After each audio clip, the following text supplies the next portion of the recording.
I heard it by accident. Not because I was snooping, not because I was trying to catch her. I wasn't that guy. At least I didn't think I was.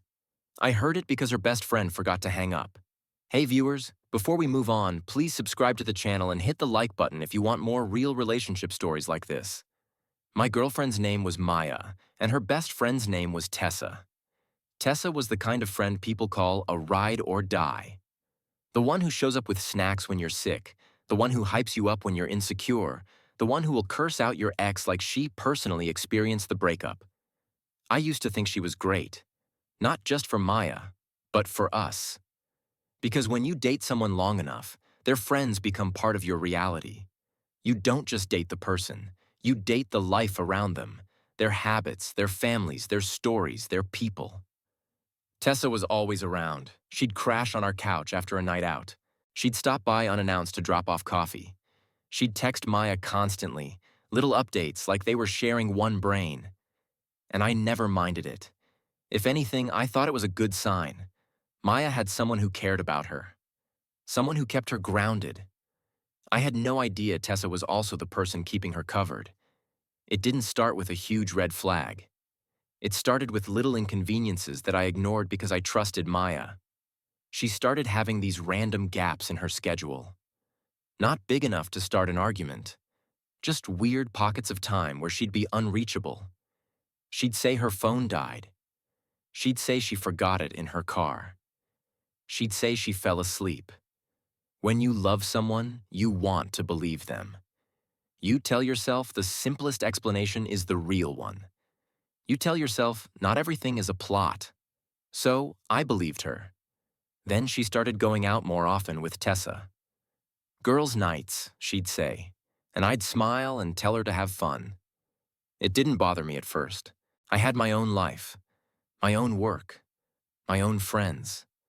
I wasn't trying to be the boyfriend who monitors her social calendar. But slowly, those girls' nights started stretching. She'd leave at 8 and come home at 2. She'd leave at 9 and come home when the sun was already pushing through the blinds. And when she came back, she'd smell like perfume and cold air and something else I couldn't name. She'd crawl into bed like her bones were exhausted, then roll away from me like she didn't want to be touched. I told myself it was normal. People have fun. People get tired. People don't always want to talk at 3 a.m.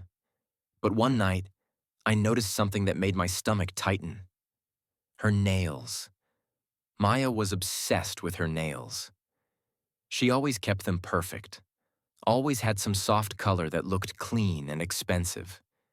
That night, 2 nails were chipped. Not lightly. Like she'd been gripping something hard. Like she'd been pulling at fabric. Like she'd been doing something with her hands that wasn't just holding a drink. She caught me looking. "What?" she asked, casual. "Nothing," I said, forcing my eyes away. She slid under the covers and faced the wall. And for the first time in our relationship, I felt like I didn't know where she'd been. A few days later, I tried to bring us back to normal. I planned a quiet night. Dinner, a movie, no phones, just us. She agreed, smiling, kissing my cheek like everything was fine. But halfway through dinner, her phone buzzed and she checked it instantly. Then she put it face down. My stomach tightened. "Tessa?" I asked. Maya rolled her eyes. "She's asking what time we're meeting tomorrow." "Meeting for what?" I asked. "Brunch," she said, too fast. "Just brunch." Something about her tone felt practiced, like she'd already decided I wouldn't get details. I nodded and let it go, but it stayed in my mind. The next day, she left for brunch and came back later than she said she would. She walked in, tossed her purse on the counter, and went straight to the bathroom. I heard the shower turn on. Then her phone buzzed on the counter. I didn't touch it. I didn't look at it. But the screen lit up, and I saw the name. Tessa. I didn't mean to read the preview, but it was right there. "We need to talk. Call me." I stared at the phone like it was a live wire. Maya came out of the bathroom wrapped in a towel, hair damp, skin pink from the steam. She saw me standing there and froze. "Why are you just standing like that?" she asked. I forced a shrug. Nothing. She grabbed her phone, checked it, and her face shifted for half a second. Just long enough. Then she smiled again, like it didn't matter. That night, Maya went to sleep early. I stayed up, not because I wanted to, but because my brain wouldn't shut off.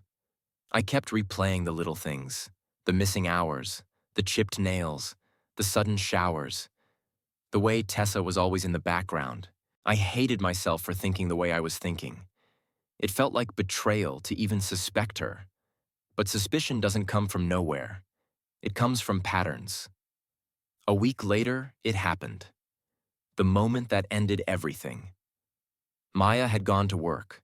I was home, cleaning up the apartment, trying to be productive, trying to keep myself from spiraling. Around lunchtime, her phone rang. It was sitting on the kitchen counter charging. Maya usually took her phone everywhere, even to the bathroom, even to grab the mail. But that morning she left it behind, which already felt wrong. The screen lit up. Tessa. I stared for a second, then answered. Not because I wanted drama, because if her best friend was calling her phone while she wasn't there, it might be important. And if it was important, I'd rather be the guy who handled it than the guy who ignored it. I put it on speaker without thinking. "Hello?" I said. There was a pause. Then Tessa's voice. "Maya?" she asked. "No, it's me," I said. "She left her phone here. Is everything okay?" Another pause. A longer one. Then Tessa laughed, too lightly. "Oh, hey, yeah, everything is fine. I just wanted to check in." "Check in about what?" I asked. Her voice shifted, like she was choosing her words carefully. "Nothing. Just, you know, after everything. After everything." My stomach dropped. "What everything?" I asked. Tessa went quiet. I heard a faint sound in the background, like wind, like she was outside. Then she said, "I didn't mean to call. I didn't answer, because my brain was starting to connect dots I didn't want connected." Tessa cleared her throat. "Look, just tell her to call me when she can." I said, "You're calling like it's urgent." Tessa sighed. "It is." My pulse went up. "What happened?" I asked. And then she said the sentence that took the air out of my chest. "You guys are okay, right?" My jaw tightened. Why wouldn't we be okay? Another silence. Then I heard it. Not from Tessa. From another voice, farther away, muffled like it was on the other side of the phone. A woman's voice. Soft, laughing, familiar. Maya's voice. She wasn't at work. She was with Tessa, and she was saying something I wasn't supposed to hear. "Stop," she said, laughing. That was the most insane night. Tessa's voice got sharper, like she was turning away from the other person. "Shh," she hissed. But it was too late. The other voice kept going, still laughing, still warm, still comfortable. "I still can't believe the hotel thing," Maya said. "Like, I swear, I'll remember that forever." My throat went cold. Hotel thing. Forever. I stood there holding her phone, staring at the kitchen wall like it could explain what my ears just heard. Tessa spoke again, forced and fast. "Maya's busy, okay? She'll call you back." I didn't respond. My mouth felt numb. Tessa went quiet, then said my name carefully. "Hey, are you there?" I swallowed. "Yeah," I said. She tried again, voice softer. "Listen, it's not what it sounds like." That line made my stomach turn. Because it's what everyone says when it's exactly what it sounds like. I didn't raise my voice. I didn't yell. I just said, "Where is she?"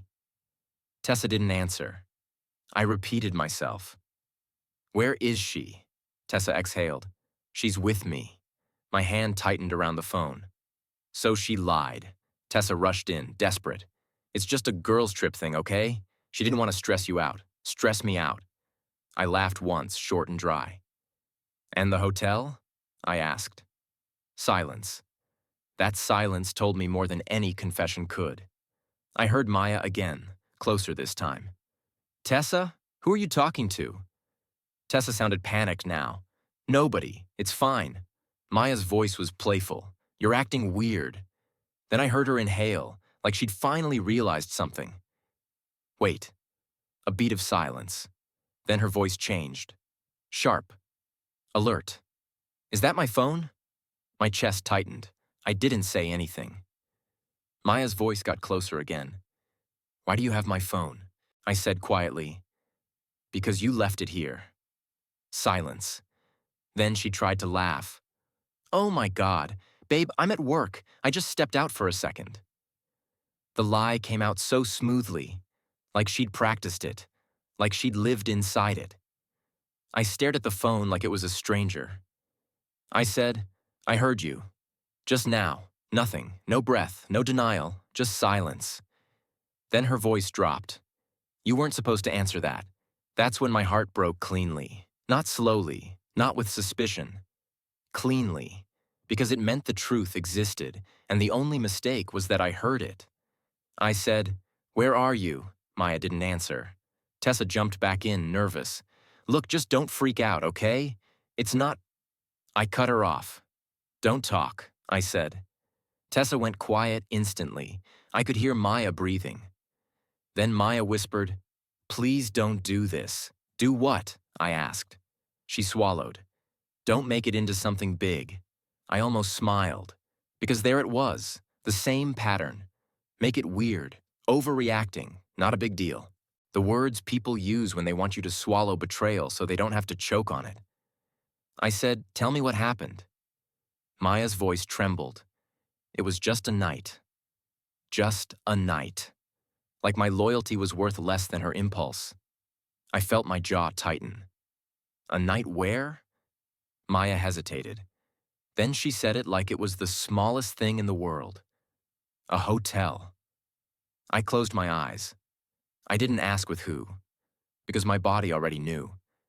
There's only one reason someone calls it an unforgettable night in a hotel, and it wasn't because they watched a movie and ordered room service. I opened my eyes again. Are you coming home? I asked. Maya's voice cracked. Yes, I'm coming right now. I ended the call. I didn't throw the phone. I didn't punch a wall. I just stood there in the kitchen with my hands shaking, staring at the table we ate at together, thinking about how many normal nights I'd shared with her while she was keeping secrets like that behind my back. Then I did something I never thought I'd do. I opened our closet. Not mine. Hers. I pulled out a suitcase and set it on the bed. I started packing her things. Not with rage, with calm. Folded shirts, jeans, makeup bag, chargers, shoes. Like I was doing a routine. Like I was finally cleaning up a mess I'd been stepping around for weeks. Halfway through, my phone buzzed. Maya calling. I didn't answer. It buzzed again. And again. Then a text. Maya, please let me explain. Explain what? I thought. Explain how an unforgettable night in a hotel is somehow nothing? Explain how her best friend covered for her? Explain how she came home and kissed me after? Explain how she looked me in the eyes and lied without flinching? There was no explanation that could change what I heard. She came home an hour later. I didn't go to the living room to greet her. I stayed in the bedroom, folding clothes. She walked in and froze when she saw the suitcase open. Her face was pale. Babe, she whispered, what are you doing? I didn't look up. Packing. Her voice cracked instantly. No, please, don't do this. I kept folding. Maya stepped closer, hands trembling. It wasn't what you think. I finally looked at her. Then what was it? She swallowed hard, eyes wet. It was a mistake. Mistake. That word always comes after someone gets caught. I nodded slowly. And Tessa? Maya's eyes flicked away. She just didn't want you to know. That made my chest tighten. So you both decided I didn't deserve the truth. Maya stepped closer, grabbing my arm. I didn't want to hurt you. I pulled my arm back gently. You didn't want to deal with my reaction, I said. That's different. She sobbed, voice breaking. It was just one night. I stared at her. You keep saying that like it helps. She shook her head desperately. I love you. I felt something strange, almost peaceful. Maybe you do, I said, but you didn't respect me. Her mouth opened, but no words came out. I zipped the suitcase and lifted it. Maya stumbled backward like she couldn't believe I was really doing it. Please, please don't. I walked past her into the hallway and set the suitcase by the front door. Then I went back inside and grabbed her purse, her coat, her spare keys.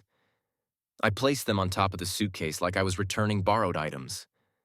Maya stood there crying, hands pressed to her mouth, shaking. I didn't yell at her. I didn't insult her. I didn't try to destroy her.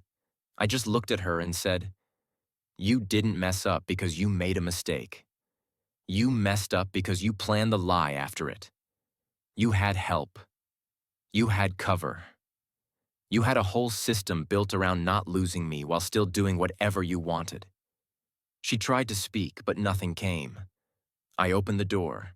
Maya grabbed my wrist, desperate. Where am I supposed to go? I looked at her hand holding me like she could keep me through force. And I realized she wasn't asking because she had nowhere to go. She was asking because she couldn't imagine herself facing consequences. I said quietly, "Ask Tessa. She seems good at helping you disappear." Then I stepped back and waited. Maya's grip loosened.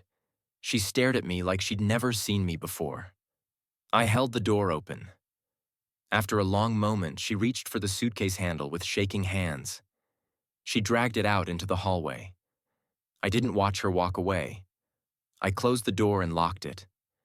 Then I leaned my forehead against the wood and breathed. The apartment was silent. No buzzing phone, no excuses, no laughter from the next room. Just quiet.